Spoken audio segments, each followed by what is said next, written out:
ladies and gentlemen, welcome to the Esteemed FaceTime with Leaders, an initiative by World Development Corporation. I am Falakzeed Khan, anchor at World Development Corporation. FaceTime with Leaders is a platform for industry titans to share their experiences, thoughts, ideas, and best practices in order to inspire one another and future leaders. In a nutshell, we attempt to encapsulate the multi-decadal learnings acquired by these industry leaders. We also hope that by conducting these FaceTime with Leaders interviews, we can bring together a global community of eminent personalities. By bringing together such visionaries on one platform, we hope to play a part in inspiring the lives of other leaders. Great learnings from great leaders undoubtedly assist everyone by identifying, nurturing, and using the trade secrets that are proven success formulae for many. And this is what we aim to achieve with these sessions that are gathering of leaders and a knowledge sharing community. We have one such highly acclaimed name on FaceTime with Leaders with us today, Mr. Mukesh Sinha. Hello, sir. Thank you, Falak. How are you? Glad to have you here with us today. Great. So quickly, I would like to give you a brief about Mr. Mukesh Sinha. He is an accomplished, experienced, and a dynamic leader with a proven track record of performance in the healthcare tech industry. He has many key accomplishments, including launching and establishing HOYA India operations in India and the subcontinent, being named the Economic Times Best Healthcare Brand in Asia, ABP's News Best Product Innovation, and ASSOCHAM's Leadership Award in Healthcare, the Innovative Leadership Award, the Best Healthcare Brand, the Entrepreneurship of the Year Award, and the Service Excellence Award in the Pharma and Healthcare industry. He is also a member of the Advisory Board of Vision 2020, the USD Consortium, and the AI Council of the Jharkhand State Development Council. Currently, he is designated as the co-founder and COO of Gravitas AI Ltd UK, a startup company in which he is working on digital health AI-powered virtual assistant. It's great to have you here with us today, sir. Thank you, Falak. It's my pleasure to be here. Thank you so much. So, Mr. Mukesh Kumar Sinha, so my first question to you is, Mr. Mukesh Kumar Sinha, did you have a knack for what you are doing, or did you develop it over the course of your career journey? Thanks, Falak, first of course, for your warm and kind welcome. And first disclaimer of today, I am not a born leader. So of course, whatever I am today, it's over a period of time. I have developed the skills with my experiences and knowledges there. And same time, I'm not born with a silver spoon. So it's a very hard work over a period of time. You have developed certain skills, and of course, learning from the seniors and industries that helps to come to at this stage. Yeah. So there is a two way of to reach to a certain stage. One is through you have to have a great background in terms of education and other thing, and second is about your working experience. So I'm fortunate to have great bosses in last 2.5 decades. Like I have been my bosses, I have reported to American boss. I have reported to my European boss. The last I have reported to, of course, my Japanese boss. That's great. Very interesting. And lots of Indian bosses. So it's a multi-culture like reporting. And of course, we have a team apart from India teams interacting with the global teams that make you more accomplished. Your vision is more bigger and brighter. That's really great. I mean, I'm sure it's been like a challenge and I'm sure interesting journey. It is a quite interesting journey. Started from MR, medical representative, to managing director. So it's their own. You have ups and downs, but in last 2.5 decades, I have at least gone through the 10, 12 big milestone or promotion. So you can say like every second years, I'm ready for the next level kind of thing there. So definitely it's a quite interesting, quite challenging, and of course, quite satisfying too. Yes. So could you please let our viewers know about your journey of establishing Gravitas AI Limited UK? Yeah, after the last 25 years in corporate world, particularly in healthcare, what I understood, there is a gap between the service provider and service seeker. When we talk about overall healthcare ecosystem, so basically it is a 3-4 core things there. One is of course about the service provider. That means doctor, hospitals. Then second is about the service seekers. That means patient. And third is about your manufacturers like medicine or the equipment kind of thing there. And fourth is about infrastructure. The biggest thing is there, everything is happening in healthcare in and around the patient, right? But nothing much has been done, technology integration as far as patient is concerned. We have new product development that include your AI, ML, and many new technologies are there. We have a clinic from regular clinic to it is becomes like 5-star kind of clinic there. But still, even today, you want to book an appointment, whether it is a small clinic or go to the Apollo, you have to waste at least 45 minutes of time to just say, my name is this, my address is this, my mobile number is this. So this is one of the things there. So what I have tried in the Gravitas AI to bridge the gap between patient and the hospitals and get connected 24/7. That's really great and very interesting, sir. So you've had numerous achievements and been honored with several awards. Which of them is the most significant and why? Yeah, you're quite right. I think backside of my Almira is full with this many awards is there. I would at least mention two. That is, one is about Economic Times Healthcare Award because it was a global award. And I have been sharing dice with a healthcare leader like Dr. Trehan and the thing. This function is happened at Dubai. And within such small journey within this HOYA, we got this award. So it's a global award. So that is huge achievement for me as well as for my entire company and our organization. Second thing, another great achievement within our previous organization in HOYA is a Japanese company. We have operation close to 90 countries. So I have been recognized a global leader in this platform. So that again, it is a quite, so you have been recognized internally from your own organization and like big third parties like Economic Times and other things. So these two, I would say, quite close to my heart. That's indeed a wonderful achievement, I must say. Yeah. Yes. So like I'm sure like throughout your professional life you've had different types of learning. So could you please bring down all your professional life's learning to one principle for all our viewers? It's some sort of a rapid fire question answer kind of yes or no, right? In one line, I would say there is no any right way to do the wrong thing, right? Right is right, wrong is wrong.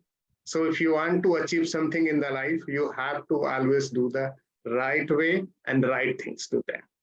And there is no justification you are doing something wrong and say, okay, I was not aware. So for the leader, it is not allowed, right? Because you have been responsible for your organization, you have responsible for your community to whom you are serving there. So always achieve for the right things and the right way. So that is, I would say, the fundamental principle for my as for professional career is concerned. Thank you so much for that. I'm sure like our viewers are listening and will definitely use these principles in their lives as well to obviously go ahead. Right. So have you ever had an instance where you felt that the healthcare industry needs better ESG integration? A lot of, in fact, since earlier, about the ESG awareness was less, but post-COVID, I'll just give you one, I'll quote you the example, PP kit, right?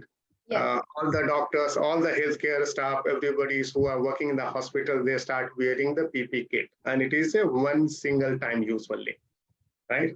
So there is recently one study has been conducted at UK by NHS, National Health Services there.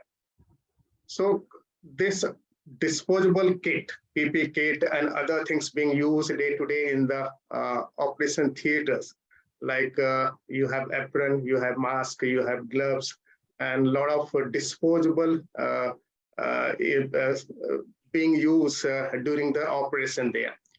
That provide close to 25% of carbon footprint in the hospital. Oh my God. And most of these things can be used as a reusable other alternative. Instead of plastic, you can use the medical clothes, and it can be autoclave, it can be used reusable. So that is huge things. And of course, there is a convenience, but there is a lot of costs. So over a period of times, one way you are talking about healthcare, but you are endangering your healthcare itself.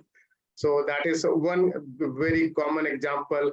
Then a lot of energy being used inside the hospitals, like 24/7, you have AC and other things. So if you have green energy instead of like diesel things that through that.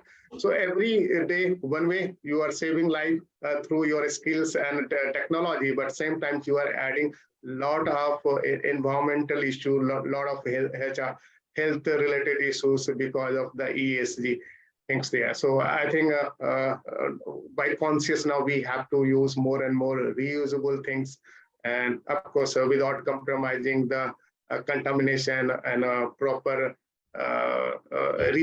sterilization process, and reusable things would help a lot in terms of in healthcare how to improve the ESG compliance. Yes, definitely, sir. So when we talk about technology, what are some of the most notable technological changes you have seen in your industry? And what changes do you foresee with the advent of IoT, Web 3.0, AI, ML, blockchain, big data, etc.? Many of the things across the industry, because a lot of, apart from a good skill, that means trained healthcare staff, these days a lot of equipments and disposables are being used. And one of the very, very common, and even like common people are using wearable devices. Like if you want to track your sugar level, you have now this cheap base the wearable devices. You have seen during this COVID, oximeter was one of the things you just need to just there. So wearable devices is one of the things.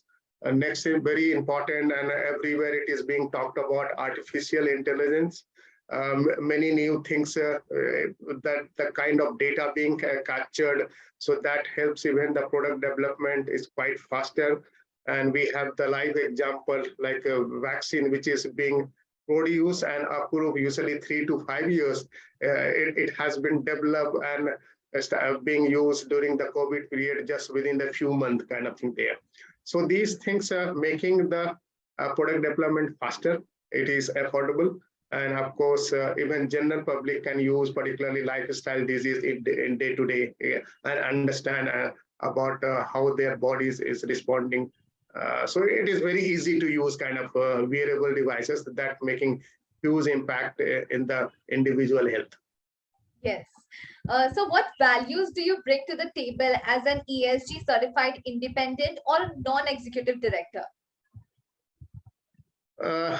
India is now one of the fastest growing economy. Now we have already fifth.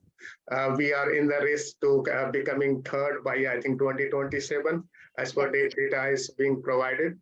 So it's not about how you're growing, what stage you are, but how as a compliance point of view, corporate governance is very, very important. So corporate governance just not about the profit, because earlier it is just the profit. Now corporate governance along with the ESG certification is very important. So from 1P, it is now triple P. So apart from profit, I think people are also equally very, very important. And of course, planet. So it's a planet, people, and profit. This the three things there. So definitely such kind of ESG course help them, the leadership team, to how to have a very holistic growth about the business. Yes, sir. Thank you for these valuable learnings.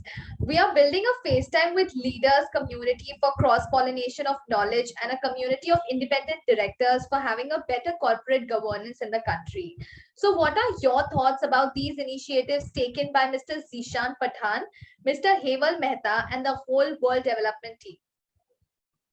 I think it is very timely, I would say, and great initiative because many times people are coming to the leadership position in boardrooms from their ground level or mid level. So they are not properly educated. Right. And even within the organization, very few companies have very structured kind of education. But now these days, board rooms and board members, it's not just about the business, because I told you it's about people's and a planet also. So it's like you are learning very structured way, and same times interactive interaction sessions are happening through the experts. So that's really making this journey much easier, more learned kind of individuals, and probably through this kind of pool, we able to contribute in the country's economical growth in much organized way. And because it's no more, it is just country, it is now global, right? It is interconnected, so you have to have a global compliance and skilled people. And this is a great platform, so I think director institutes are doing there. And I wish all the best to them. Thank you. Thank you so much, sir. It was fantastic conversing with you. And I'm confident that your insights will inspire future leaders. Thank you, Mr. Mukesh K.R. Sinha, for joining us today. We wish you the best for your future endeavors, and moreover trust that this initiative by Directors Institute unquestionably expanded the participants' understanding and enriched their minds. Thank you so much, sir. It was really great having you with us here on FaceTime with Leaders, and for all your wonderful learnings, and for I'm sure like all our viewers will definitely inculcate this, for their growth as well. Thank you, Palak, for hosting me, and all the best. Thank you. Wish you the same.